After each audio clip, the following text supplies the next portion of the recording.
Bonjour à tous, j'espère que vous allez bien. Nous sommes mercredi le 22 décembre et j'aimerais au nom de l'équipe pastorale faire ce communiqué important à la suite des annonces qui ont été faites lundi, entre autres par la santé publique et le gouvernement.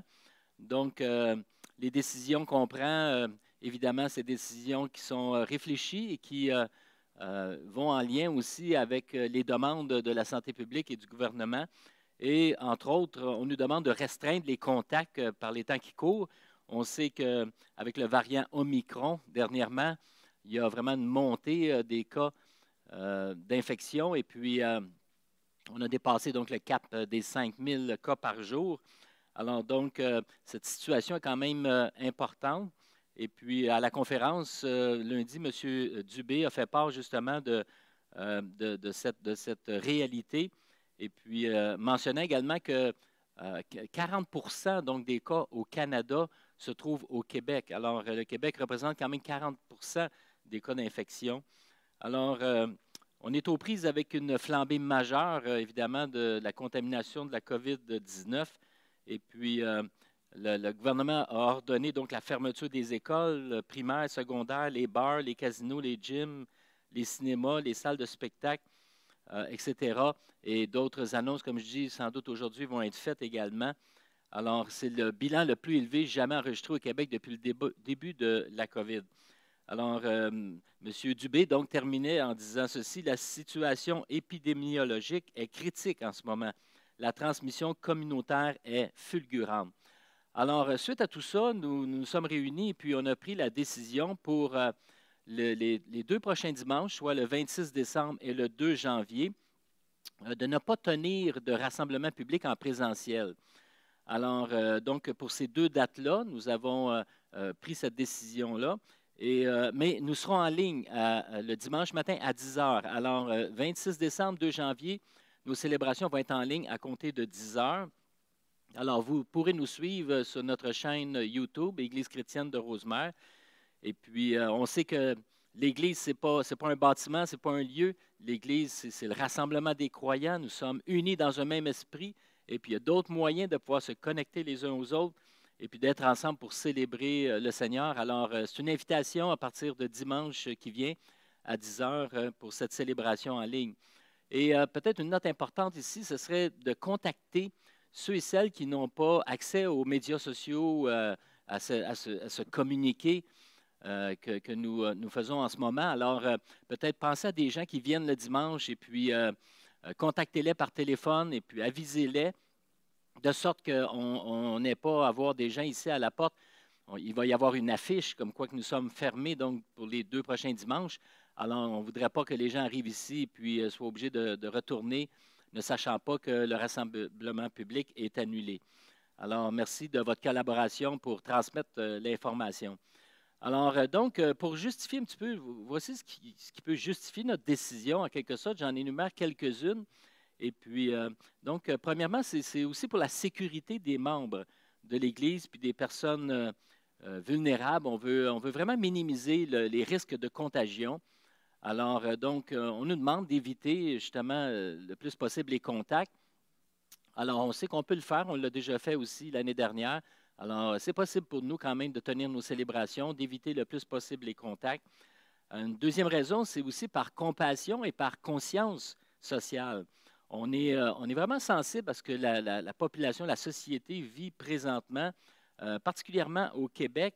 Et puis, on veut vraiment être un partenaire contre cette guerre, un partenaire dans cette guerre contre le virus. Et puis, on veut être des artisans de paix en collaborant justement à la guérison et puis pour qu'on puisse justement faire en sorte qu'on puisse revenir à la normale le plus rapidement possible.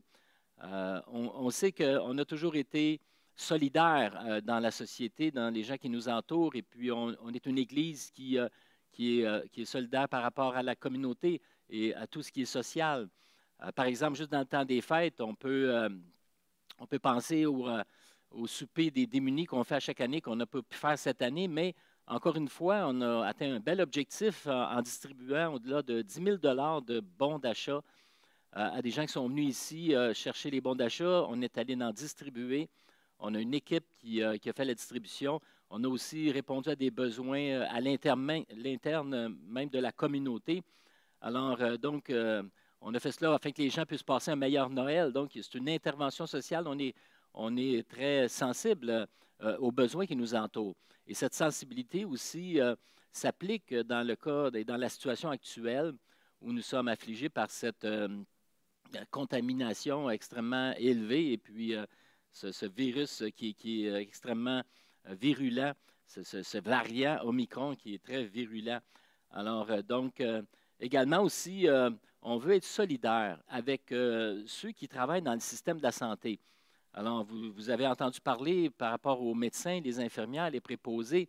Il y a des manques de ressources. On est dans le temps des fêtes aussi, donc il y a des congés, il y a des gens qui sont en congé prolongé. Alors, il y a vraiment un épuisement, puis on veut être solidaire avec ces gens-là parce qu'on ne veut pas être contributeur de ce débordement au niveau du système de santé, mais on veut être partenaire pour son allègement plutôt. Alors, c'est peut-être un petit moyen qu'on utilise en limitant nos rassemblements publics, mais on croit que ça fait partie quand même de la solution. Également aussi, on veut avoir une collaboration avec nos gouvernements. Et c'est important de le dire parce que je sais qu'il y a différentes opinions par rapport aux décisions qui sont prises, mais nous voulons collaborer avec nos gouvernements. Et j'aimerais citer un texte que j'aime bien qui est dans 1 Timothée chapitre 2 et qui dit ceci: « Je recommande en tout premier lieu que l'on adresse à Dieu des demandes, des prières, des supplications et des remerciements pour tous les hommes, que l'on prie pour les rois et pour tous ceux qui sont au pouvoir, afin que nous puissions mener, à l'abri de toute violence et dans la paix, une vie qui exprime dans tous ses aspects notre attachement à Dieu et qui demande et qui commande le respect. Voilà ce qui est bien devant Dieu, notre Sauveur, ce qu'il approuve, car il veut que tous les hommes soient sauvés et parviennent à la connaissance de la vérité. » Et plus loin, Paul termine au verset 8 en disant « C'est pourquoi je veux qu'en tout lieu, les hommes prient en élevant vers le ciel des mains pures, sans colère ni esprit de dispute. » Alors, oui, ce texte nous invite à collaborer et même à prier. Donc, je vous invite à prier pour nos gouvernements. J'aimerais pas être à la place de nos gouvernements présentement. Les décisions sont difficiles à prendre. Les choses changent à tous les jours. Alors, on ne veut pas être du côté de la contestation, mais plutôt de la prière. On veut vraiment soutenir et prier pour nos gouvernements afin qu'ils prennent les meilleures décisions. Et s'il advient que nous ne sommes pas d'accord avec des décisions, bien, on veut quand même continuer à prier pour eux. Il faut comprendre ici qu'on n'est pas en guerre contre le gouvernement, on n'est pas en guerre les uns envers les autres contre les opinions qu'on peut avoir, les différentes perspectives par rapport à toute cette situation. Mais notre ennemi numéro un, c'est la COVID, c'est le virus. Alors, on veut s'unir ensemble pour être capable de tout faire en notre possibilité et dans l'humilité et dans la prière, faire en sorte qu'on puisse passer au travers cette épreuve-là. Alors, on rend grâce à Dieu, évidemment, parce que dans l'Église, on n'a pas eu d'éclosion. Donc, on a pris des mesures, on a fait ce qu'il y avait à faire, et puis on n'a eu aucune éclosion dans l'Église, ce qui a fait en sorte qu'on n'a pas été obligé de fermer nos portes. Il y a certaines églises qui ont eu des éclosions et la santé publique a obligé de fermer les portes pendant 10 jours, 14 jours. Alors, on n'a pas eu à faire cela, puis on ne voudrait pas être obligé de le faire non plus. Alors, on prend tous les moyens qu'il faut pour s'assurer qu'on puisse se réunir le plus rapidement et le plus souvent possible ensemble. Mais lorsque c'est nécessaire, comme l'appel qui est lancé par le gouvernement et la santé publique, bien, on veut collaborer, on veut faire partie de la solution collective. Alors, donc, l'heure n'est pas à la critique ou à la contestation, mais à la prière, à la solidarité et à la mobilisation. Alors, donc, pour ce qui suivra, donc, on va vous informer au début de janvier, donc après la célébration du 2 janvier, dans la semaine du 3 janvier, on va vous revenir avec un autre communiqué pour vous informer de la situation pour ce qui est du dimanche 9 janvier. On prévoit reprendre les rassemblements publics à partir du dimanche 9 janvier. Et puis, on va vous communiquer donc avec tout ce qui va se développer durant les prochains jours, les prochaines semaines, concernant les recommandations, peut-être les nouvelles mesures qui vont être plus restrictives. Donc, on va pouvoir se pencher sur la question. Et sachez qu'on a pris acte des nouvelles mesures qui ont été annoncées donc à partir de lundi 20 décembre en ce qui concerne les lieux de culte. Donc, il y a de nouvelles mesures qui ont été présentées par la santé publique et par le gouvernement. Et puis présentement, donc, on est en rencontre avec le gouvernement par le biais de la table de concertation religieuse et la REC, donc Réseau évangélique du Québec.